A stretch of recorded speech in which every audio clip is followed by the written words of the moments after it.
I'm about to tell you a very colourful story.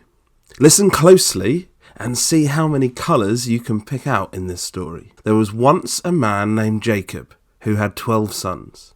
But of all his sons, Joseph was his favourite. Jacob wanted to show Joseph how much he loved him, so he had a very special coat made for him. The coat was very colourful, and whenever Joseph wore it, all his brothers were green with envy. They didn't think that it was fair that Joseph got such a beautiful coat, and they got nothing. Sometimes Joseph would see his brothers doing things that he knew his father wouldn't like, and he would run home and tell them. This made his brothers more angry. Their hearts began to turn black with bad feelings towards their little brother. One day, Joseph was sent out into the fields to go and check up on his brothers who were watching the sheep. His brothers saw him coming from a long way away because of his very colourful coat, and they began to talk bad things about him and plan what they could do to him because they hated him so much. When Joseph got close, they grabbed him and pulled off his beautiful coat. They threw him in a deep, dark well. Joseph was very scared. All he could see was blackness all around.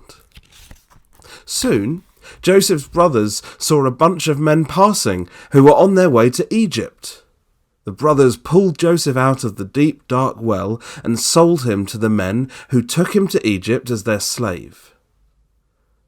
The brothers couldn't go back home without a plan. So they decided to kill a goat and smeared the red blood all over Joseph's beautiful coat. They took it home and told their father that Joseph had been attacked by a wild animal and his coat was all that was left. This made Joseph's father blue. He thought his beloved son was gone forever. He cried and grieved for his lost son for a very long time.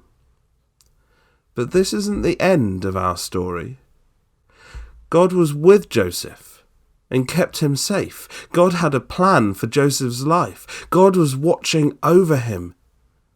Joseph wasn't the perfect child. He was probably spoiled and thought far too highly of himself, and was a telltale. His brothers were jealous and did a very bad thing.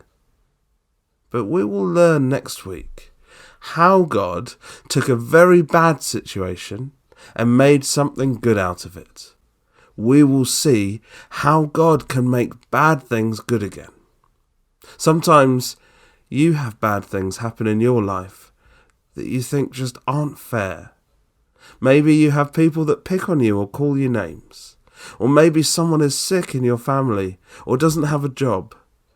God wants you to know that He is always with you, no matter what happens. He is watching over you and your family. He's with you wherever you go, and no matter what you do, He can take something bad and turn it into something good.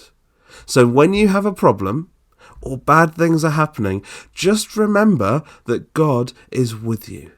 When you pray to Him, God is there to listen to your troubles.